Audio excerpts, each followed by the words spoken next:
ఆత్మవాన్ అనే విష్ణునామస్మరణ ఎటువంటి ప్రయోజనాన్ని చేకూరుస్తుంది?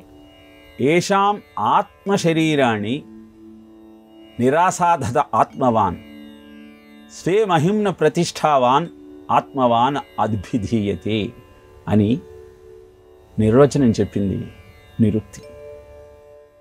తాను తన మహిమ ప్రకటిస్తూ నిలబడి ఉండేటువంటి తత్వమే ఆత్మవాన్ అని తెలియజేయబడుతుంది.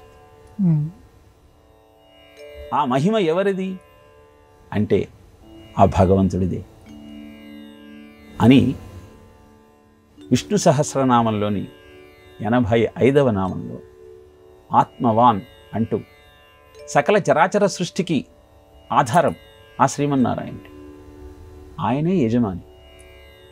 అన్ని మహిమలను ప్రకటించేటువంటి ఏకైక దైవం ఆ శ్రీమన్నారాయణుడి అన్నటువంటి భావాన్ని ఈ ఆత్మవాన్ అన్న నామంతో ప్రకటించటం జరిగింది. అందుకే ఎవరైతే ఆత్మవతే నమః అంటూ ఆ స్వామిని కీర్తిస్తారో వారిలో అహంకారం అంతరించి ఆ స్వామి పట్ల అపరిమితమైన భక్తి జనిస్తుంది. ఈ విషయాన్ని తెలియజేయటం కోసం ఒక అద్భుతమైన కథను ప్రస్తావించటం జరిగింది. గంగా నదీ తీరంలో ఒక చోట చేపలు పట్టవద్దు అని పెద్దలు నిర్ణయిస్తే యువకులంతా ఎందుకు పట్టవద్దు, అక్కడికి వెళ్ళి చేపలు పడదామని ఉత్సాహంగా వెళ్ళారు. వల వేశారు. భారంగా ఆ వల బయటికి రావడం ప్రారంభించింది. చాలా చేపలు దొరికాయి అని సంతోషించారు. ఆశ్చర్యం ఏమిటి అంటే ఆ చేపలతో పాటు చవన మహర్షి కూడా వారికి చిక్కాడు. తాము చేసిన తప్పును గుర్తించి వారంతా చవన మహర్షి పాదాల మీద పడ్డారు. చవనుడు అన్నాడు, నేను మీరు సంపాదించుకున్న ఆస్తి, ఆ చేపల సంపదను ఎలా అయితే మీరు స్వీకరిస్తున్నారో నన్ను కూడా అలా స్వీకరించండి. ఏం చెప్పాలో అర్థం కాలేదు. పదే పదే తాము చేసిన తప్పును క్షమించమంటూ అభ్యర్థించారు. చవన మహర్షి, మీరు చేస్తుంది అన్యాయం. కష్టపడి చేపలను పట్టుకున్నట్టే నన్ను పట్టుకున్నారు. ఆ నదీ మధ్యలో తపస్సు చేసుకుంటున్న నేను మీ వలకు చిక్కాను కనుక నేను మీ సంపదని. వాళ్ళకేం చేయాలో అర్థం కాక రాజైన నహుషుడిని పిలిచారు. నహుషుడు వచ్చి పదే పదే ప్రార్థించి అదే సమాధానాన్ని అందుకుంటున్న సమయంలో గవిజుడు అనేటువంటి ముని అక్కడికి వచ్చాడు. ఏం చేస్తే శవనుని ప్రసన్నుని చేసుకొని అతని కరుణను సంపాదించవచ్చు అని ఆలోచిస్తూ ఉంటే చవనుడు అన్నాడు, సంపదకు సమానమైనటువంటి దాన్ని ఆ జాలరులకు ఇచ్చి మీరు నిష్క్రమించవచ్చు అని తెలియజేశారు. ఒక 10,000 బంగారు నాణేలను ఇస్తాను అన్నాడు నహుషుడు. నా విలువ 10,000 బంగారు నాణ్యాలైనా అని ప్రశ్నించాడు చవనుడు. ఒక 10 అగ్రహారాలను వాళ్ళకి ఇస్తాను, 10 ఊళ్ళేనా నా విలువ అన్నాడు.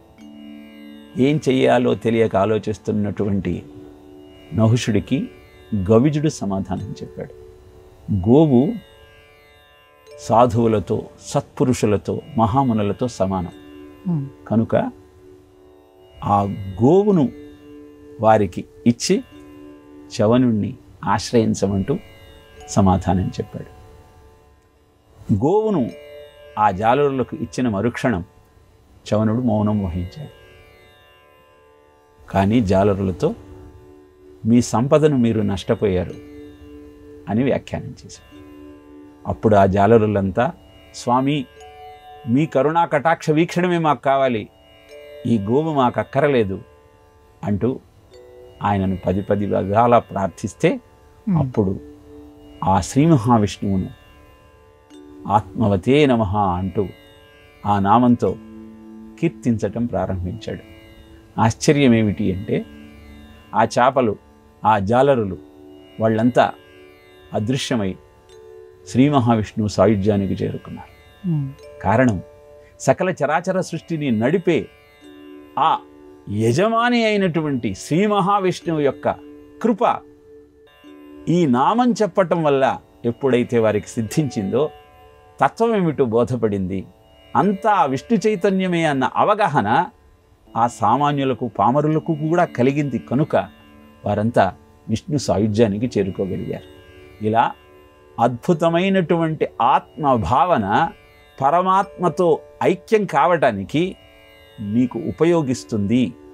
మనం ఆ ఆత్మవతే నమః అన్న నామాన్ని ఉచ్చరిస్తూ మన అహంకారానికి తిలోదకాలు ఇచ్చి అద్భుతమైనటువంటి ఆ పరమాత్మను చేరుకోవచ్చు అన్న సత్యాన్ని ఆత్మవాన్ అన్న నామం ద్వారా మనం గుర్తించవచ్చు.